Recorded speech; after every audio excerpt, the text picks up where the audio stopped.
예레미야 29장 24절에서 32절입니다.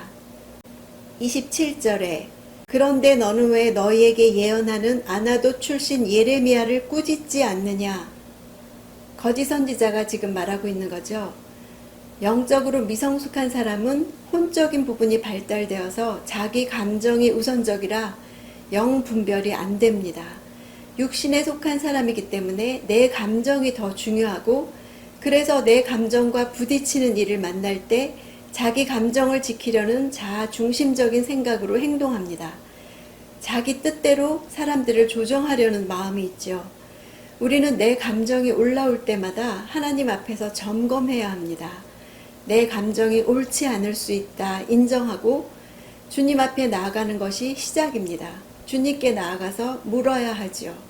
주님, 지금 내 감정은 이렇습니다. 그러나 내게 하신 약속을 기억합니다. 주님은 이렇게 약속해 주셨죠. 그 말씀을 선포합니다. 이렇게 믿음을 붙잡는 것이 영의 사람으로 성장해 나가는 길이죠. 오늘 나의 미숙한 모습은 자기 중심적인 것에서 나온 것이 아닌지 돌아보고 하나님께 나아가서 묻기를 원합니다. 예언자들의 역할은 하나님을 대신해서 자기와 동시대에 사는 사람들에게 말하는 것이죠. 예레미야가 이야기할 때 아무도 그 메시지를 받아들이지 않았습니다. 그래도 심판의 메시지를 전했습니다. 사람들은 예레미야의 외침을 싫어했습니다. 그가 전하는 말씀을 거부했죠. 심지어 심판의 말씀을 반복하는 예레미야를 여러 차례 죽이려 했습니다. 그러나 예레미야의 사역은 부르신 하나님께 달려 있었지 그 자신에게 달려 있지 않았습니다.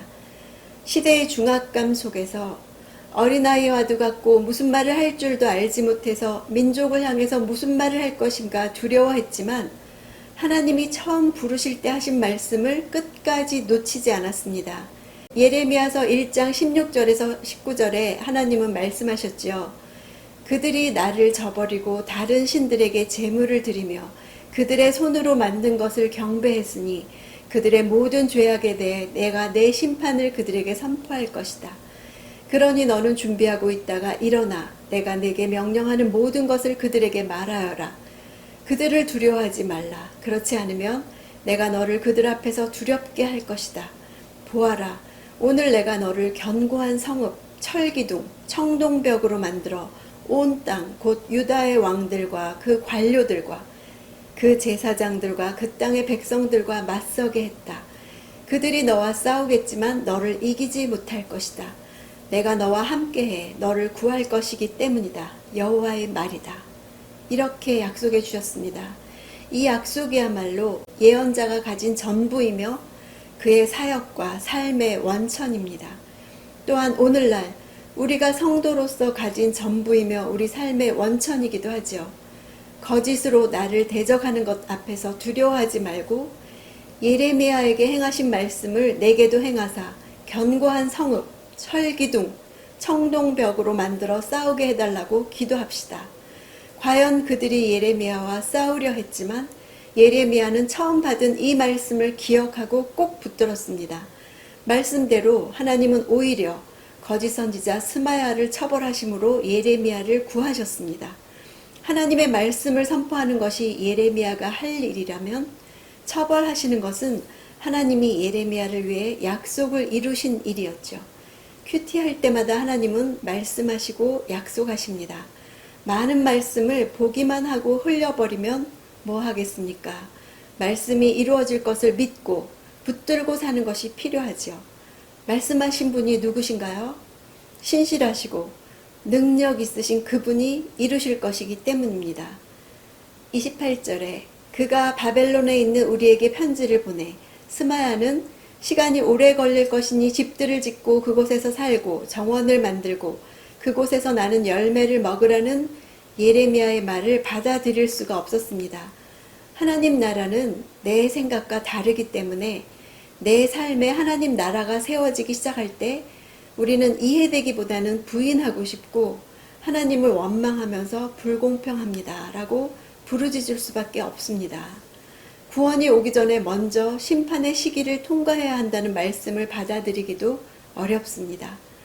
희망은 오직 고난을 거쳐서 실현된다는 사실에도 귀를 막고 싶은 것이 우리죠. 내 생각과 다르게 진행되는 상황에 대해서 하나님은 지금 어디에 계시는지, 뭐라고 하시는지 듣는 시간을 가져야 하겠습니다. 32절 보라, 내가 느헬람 사람 스마야와 그 자손들을 처벌할 것이다. 그러므로 내가 내 백성에게 해줄 좋은 일도 보지 못할 것이다. 하나님은 세우고 심는 일이 전혀 기대하지 않은 환경 바벨론에서 일어날 것이라고 말씀하십니다. 그들에게는 지금 현존하는 세상이 크고 두려워서 나라의 흥망성쇠를 하나님이 주관하시는 것을 알지 못했습니다. 하나님은 온 땅을 향해 세워놓은 하나님의 계획을 이루시는 주권을 가지신 분이라는 것을 알았어야만 했습니다. 한 나라가 세워지기도 하고 사라지기도 하고 한 주권이 세워지기도 하고 사라지기도 합니다. 하나님이 경영하시는 역사 중에 한 과정이죠.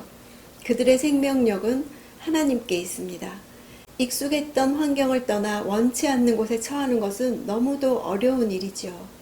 우리에게도 지금의 이 나라 상황은 익숙하지 않고 참 당황스럽습니다. 그러나 이 시간에도 하나님은 하나님 나라를 세우고 계신 줄 믿습니다. 일제 치하에서 친일파들은 당시 일본의 선진 문물을 보고 일본의 통치가 끝나지 않을 것이라고 여겼다고 합니다. 우리나라의 독립은 불가능하다고 여겼기 때문에 일본에 붙었다고 합니다. 이런 역사관은 개인의 가치관을 결정하죠. 예언자적인 역사 인식이 결여된 것입니다. 지금 이 시대에 어떻게 살 것인지 하나님의 역사 인식을 말씀해 주시기를 기도합시다. 세상 나라는 쇠락하지만 하나님 나라는 영원합니다. 예레미야를 큐티하면서 문맥의 뜻만 아는 것이 무슨 의미가 있겠습니까? 지적인 만족만 줄 뿐 나를 변화시킬 능력이 없다면 하나님의 뜻을 받아들이지 못한 이스라엘 백성과 똑같죠. 하나님의 뜻을 전했는데도 받아들이지 않는 백성들을 향해서 하나님이 뭐라고 하시는지 들어야 할 듯이 오늘날 내게도 하나님은 당신의 뜻을 들려주실 것을 믿습니다. 이 시대를 보는 역사의식은 오직 하나님만이 주실 수 있음을 믿고 오늘도 하나님 앞에서 시간을 갖는 하루가 되기를 원합니다.